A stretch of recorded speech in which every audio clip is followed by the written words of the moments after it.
Hi, Sean here from the Trusted Agent Podcast, and thank you for joining us on today's show, where each week we talk to experts both inside the industry and outside the real estate industry to gain their unique perspectives on what they believe real estate agents can do to build their credibility, efficiencies, and connections with others. A huge shout out to our sponsor, Rezo Real Estate Sales Online, who's absolutely revolutionizing how real estate agents deal with prospective buyers and vendors. Their online platform that manages the offers and acceptance process is simple, easy to use, giving time back to the agents so they can do what they do best. All right, so stick with me and let's see who today's guest on the show is. Hi, everyone. Sean here from the Trusted Agent Podcast, and I'm so excited to have today's guest, Karen Hall, here with us. Hi, Karen. Hi, everyone. Hi, Sean. And Karen, you are the owner, director, CEO of 101 Things Marketing. Yes, absolutely. It's my claim to fame. And you come from a long history of being in the corporate world. We've got, I'm going to try this in alphabetical order and see how I go. AGL, DHL. I know Virgin Westpac are going to be towards the end. And you also did work with Ray White, which many of our listeners and viewers will recognize being a real estate industry. Can you give us a bit of a background into why you moved away from the corporate world? Yeah, probably one of the only fun ones you left out was Ford Motor Company. We got to drive new cars all the time. So left corporate because I've been in marketing for 25 years, which probably ages me a little bit. But the opportunity to help grassroots customers and especially clients, especially smaller businesses, to really kind of hone in on what they're looking for, and particularly what they might not get from, the big franchisor marketing teams, but also just to help them at the grassroots level. What we find, and what I've found forever and a day, is that business owners and even myself, we're just time poor and we don't have time to do everything. And so 101 Things was incepted because we all have 101 things on our to-do list and we just don't get to them all. So the marketing ones of those we love, and we jump out of bed in the morning to help you get those done off your to-do list so you can get on with, spending more time with your customers. I love that name. And I love the flip. I was thinking, well, you're providing 101 solutions. No. It's like everyone has 101 things that they need to do. Excellent. Yes.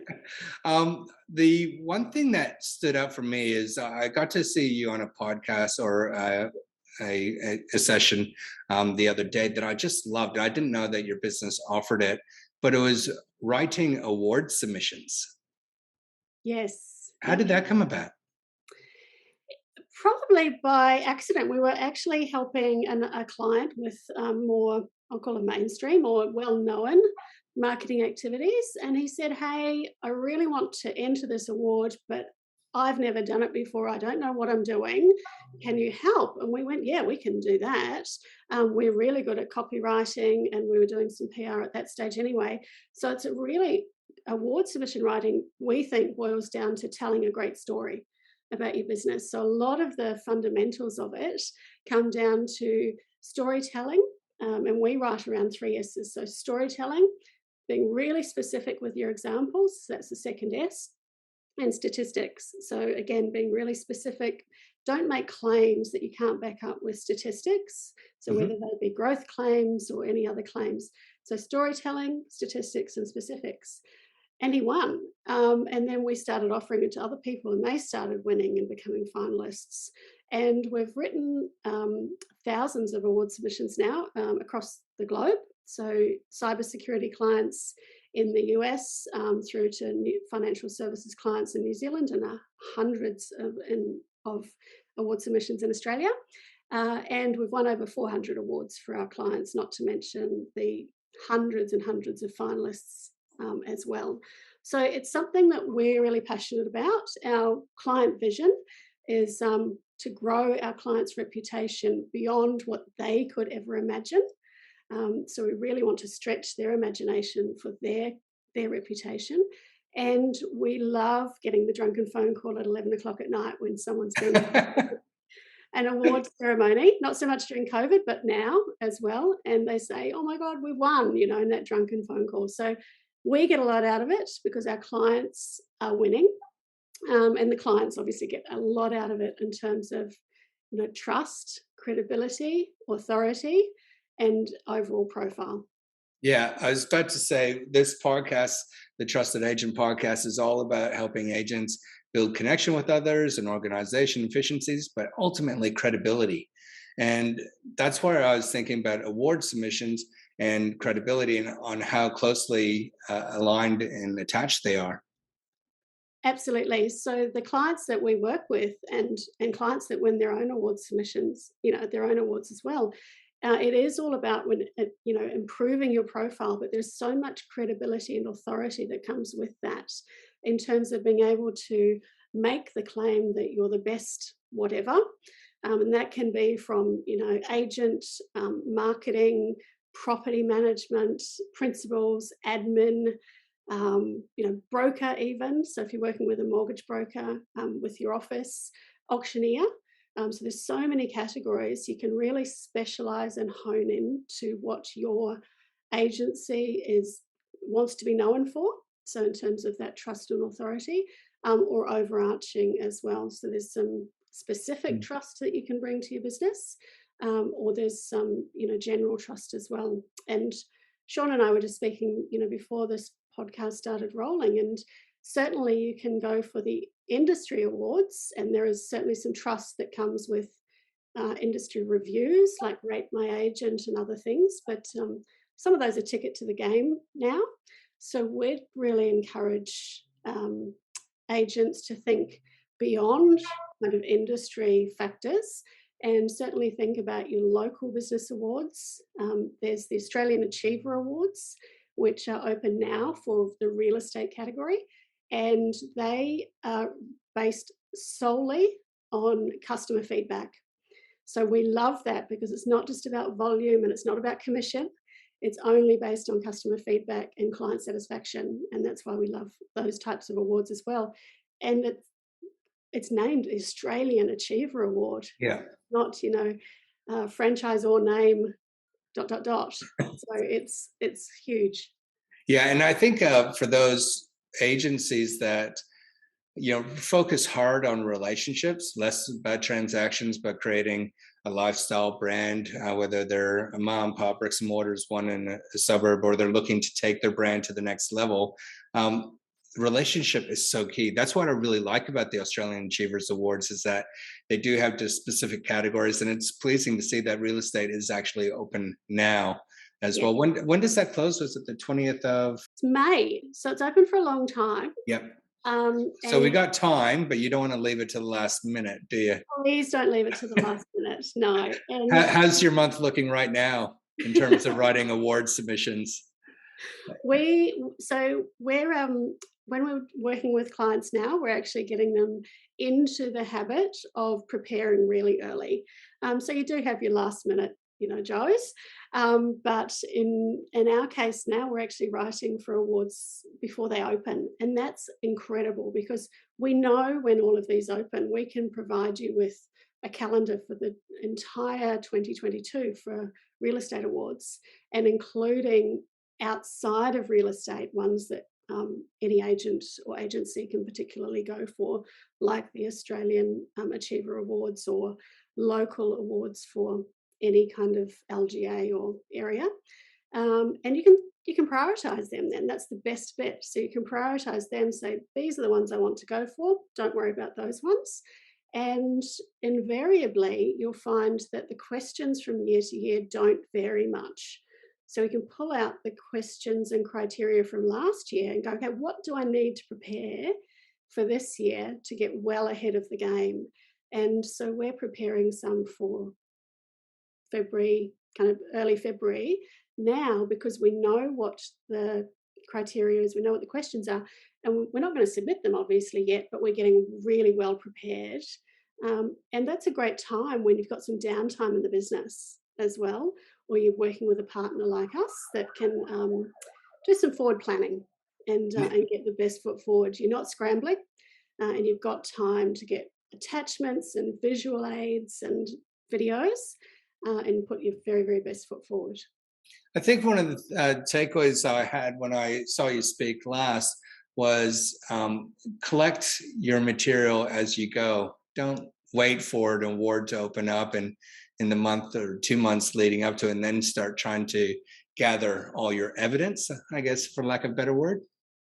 Yeah, absolutely. And we, because we've been doing this for 7 years, we kind of know the themes that go along with every type of award that you can imagine. Again, as I said, cybersecurity to legal to real estate. And we've put that together in a quiz. So it's a free quiz. You can get it by going to 101thingsawards.scoreapp.com. And we might provide that link as well. And we've got a series of just 10 questions, but the most powerful thing about that questions, it'll give you a score to say how awards ready you are. But the most powerful thing about that quiz is that with each question, it tells you why we're asking that question.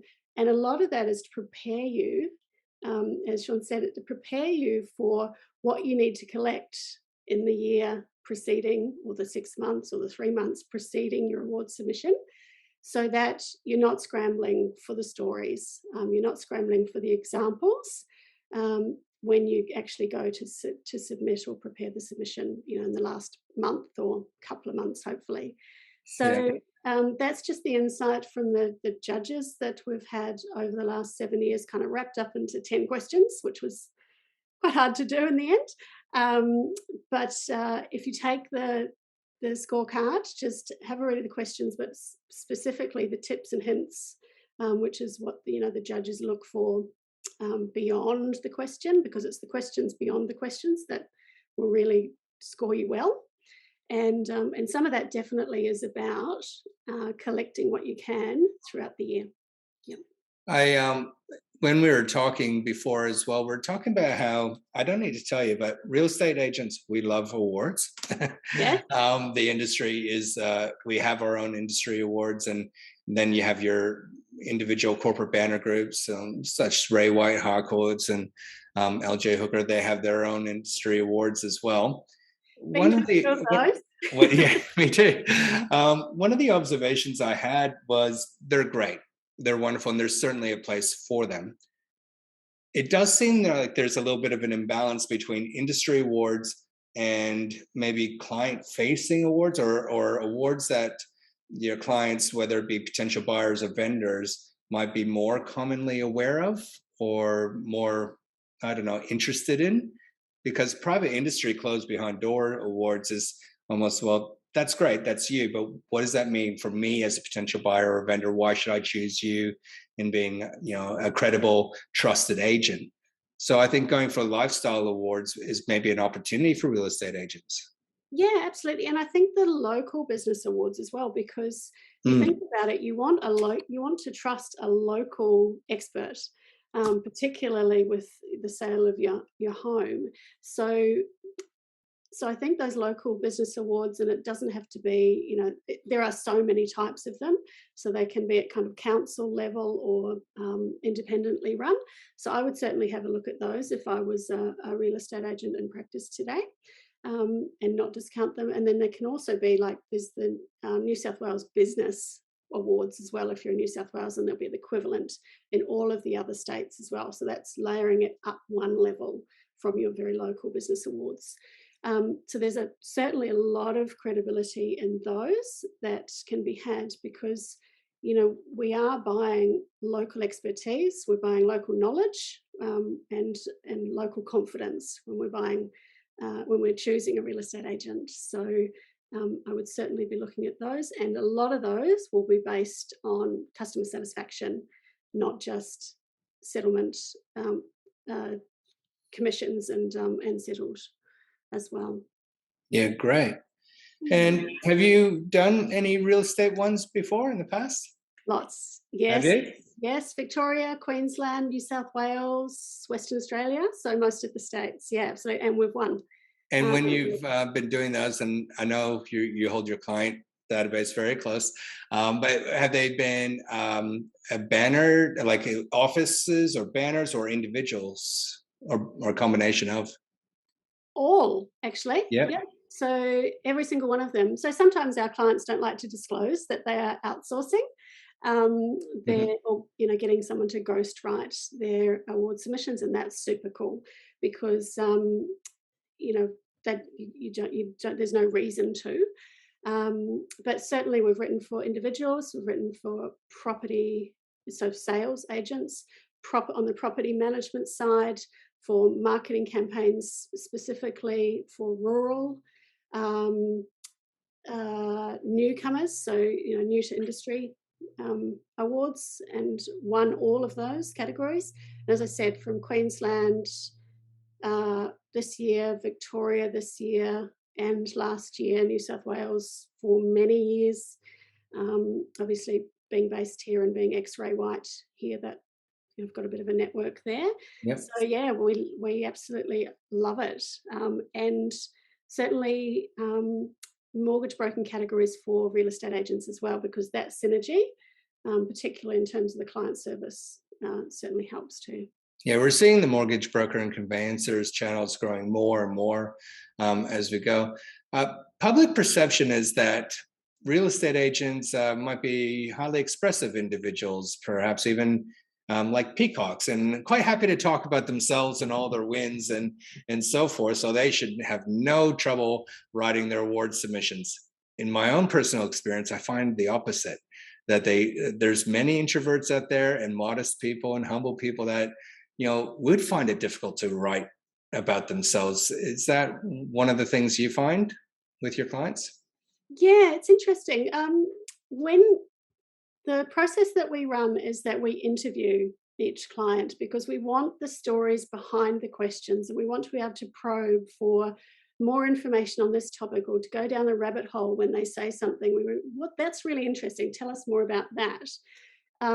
And yeah, we get the talkers, and that's amazing. But we do sometimes get people that are very, very humble, and you have to really kind of get get them really warmed up, I'll say.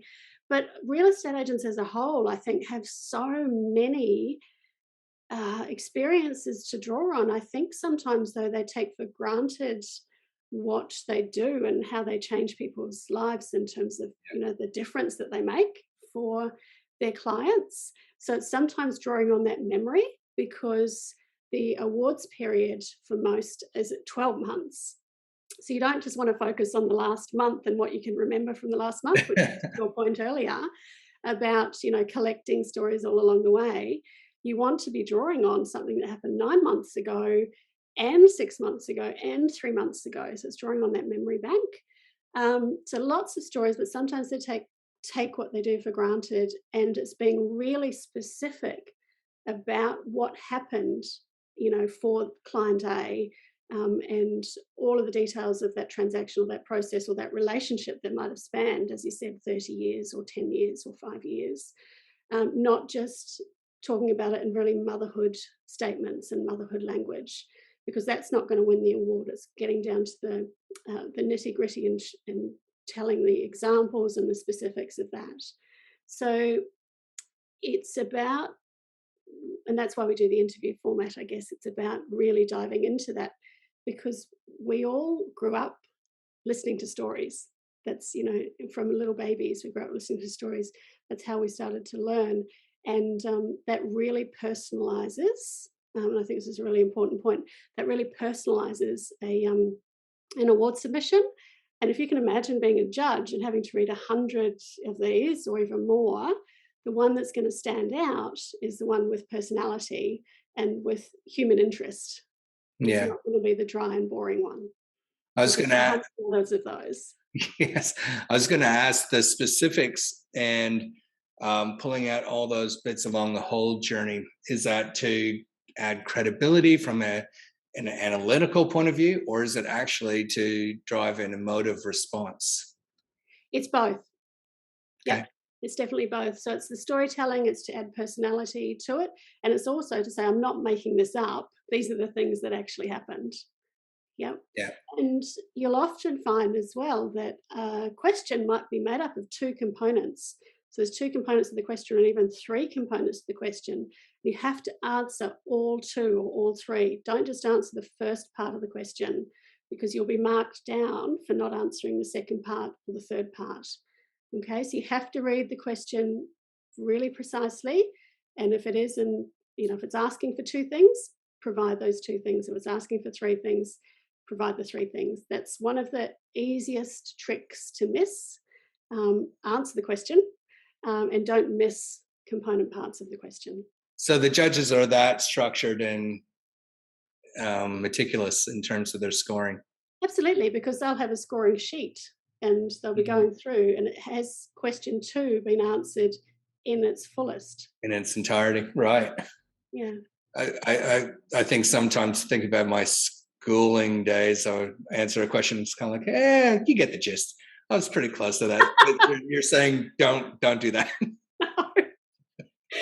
No, not at all. No. All right. You want to use up the entire word count, but sometimes the word count is so tiny that every word counts. Yes. Actually, right. So is it worse than a LinkedIn connection request message? Like you really got to compact the whole bit, don't you? In the end, we'll be hyphenating words that might not usually be hyphenated just to fit it in.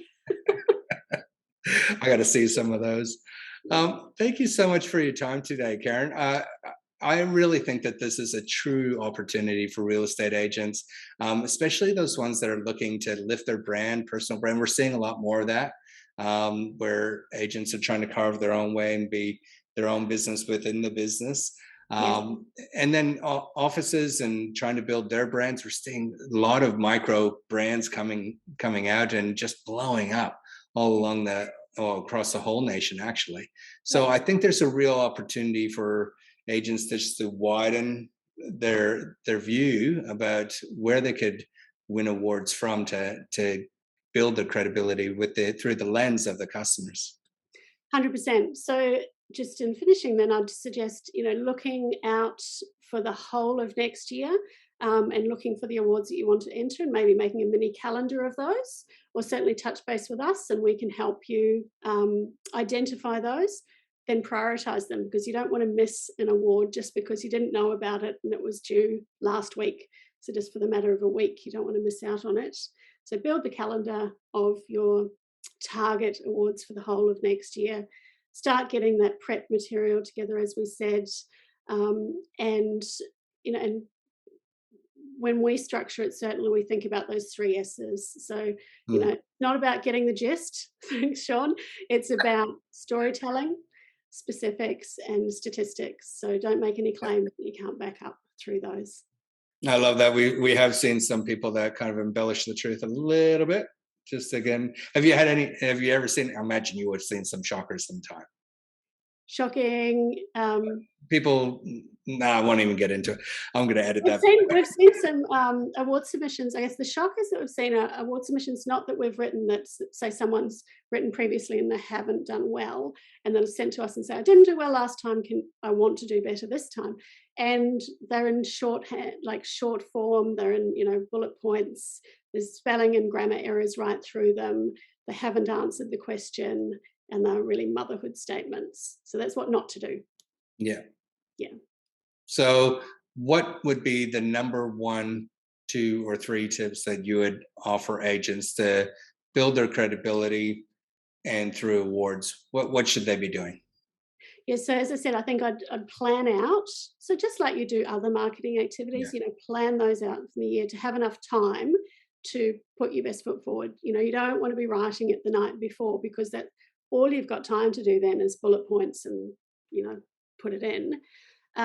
Certainly, write in, full sentences so that you're not the judge doesn't have to think too hard about what the hell you're trying to say. But the third one would be leverage, actually. So if you are entering awards, there's 3 leverage points. So there's before, during, and after. Yeah, you mentioned this in what I saw you last time. I mean, it seems so simple, but so overlooked. Yes, I love this. You think, I've submitted it, whatever. Yeah. So the before is when you've been nominated or you nominate yourself. So it doesn't matter, even if you've nominated yourself. go out there and say, I've been nominated, or I'm so pleased to be in the running for, if you don't want to say I've been nominated, if it's a self-nomination. So I'm so pleased to be in the running for the Australian Achiever Awards. This celebrates ... and you can even take it off the website to save a little bit of time. And then during the event, if we are back to face-to-face, you'd take some photos of you at the event, or if it's still on Zoom, take a photo of you dressed up for the Zoom awards ceremony and say, can't wait, congratulations to all of the other finalists or nominees, etc. So that's during. And then after, this is two-pronged. So if you didn't win, you can still say congratulations to everyone and take, some photos or photos of the night or the event or the online Zoom one. If you did win, obviously, you've got lots of photos to celebrate around that, and possibly the plaque or the trophy, etc. And the other prong of that is, don't just put the submission away and forget about it, or leave it on G Drive or wherever it lives on your computer. Actually pull it out and repurpose some of those snippets from it onto your social media, into your email marketing, etc. So you've already collected a lot of stories and you put some effort into collecting those stories to answer the award submission. Just pull those out now and reuse them wherever you want to in your marketing, because the work's already done. You might just need to change the intro and the outro for it to make sense as a bit of a standalone copy now, but it's collected. So you might have, the other day we did one for a client and we had 7, different stories that he could repurpose off one award submission, and it was already, the work was done. Took us about 15 minutes to just to get those to make sense as standalone content. I'm so in for repurposing. From a brand standpoint, consistency of messaging is key. So it's so good that if you have those examples and how you could use them. And I know agents that struggle to come up with social media content and resort to, picture of a house, and another picture of a house, but bringing those customer satisfaction moments or those meaningful moments where they help somebody find a home, and through some of the most trying circumstances, that draws such more of an emotive response, I'd imagine. Yeah, and you often don't collect them in written format until you have to, which is an award submission, and then it's sort of done for you. So why wouldn't you do that? Because they haven't been collected before. So please just don't leave it on the G Drive or leave it somewhere else. Always, always, always take a copy as well. So draft the award submission on your computer, whether it be in Word or Google Docs or something, because you don't want to do it for the first time and submit it into the award portal and then not have a copy. You must have a copy yourself to do that repurposing, but also for next time or for the next award, you might want to utilize some of that and repurpose it again. I remember when I used to write angry emails and I never send them. I just save them in drafts, revisit them the next morning, go, ooh, I was really angry at that moment. I'm never saying that. So kind of the same premise. Same premise, but you'll be talking yourself up. Yes. Yes. Okay, so the one thing that we do know about real estate agents, in particular in this crazy market where at the time of recording, it's such a bullish market at the moment. Agents do not have an abundance of time. So the last tip I'd say is call Karen at 101 Things Marketing, because you could maybe think that you're okay on your grammar and pronunciation, or full sentences, or that you answer the questions. And I got the gist. I think just call you. I know I will be. So thank you so much for your time today. How can people reach out to you and ask for your help? Yes, I'd really encourage you to do the quiz. Just I was going to because, say, jump into the quiz first. Yeah, so it's 100. So it's 101 Things Awards.scoreapp.com. And you can also jump on our website. So it's 101things.net.au, or you can email me, Karen at 101things.net.au. So Great. yeah, we loved this is one of the favorite parts of my business. So we love doing this because we know the positive difference it can make to our clients, but also we just love the storytelling element of it because you can imagine interviewing someone and they are encouraged to tell us everything that's positive about their business. Yeah. What better way to spend the day? Yeah. I imagine you'd be leaving the business days a bit lighter on your feet. Yeah, yeah, we love it. I'm enjoying that in regards to this podcast as well, and the people that I'm talking to and getting to hear their stories and their journey, and how through their learnings of how our viewers and listeners can benefit from their wisdom and experience as well. Karen, thank you so much for your time today. It's been an absolute pleasure having you on the show. Thank you so much. All right. We'll see you on the next episode. Thank you very much for joining us. My name's Sean, and this is the Trusted Agent Podcast, and we'll see you soon. Bye.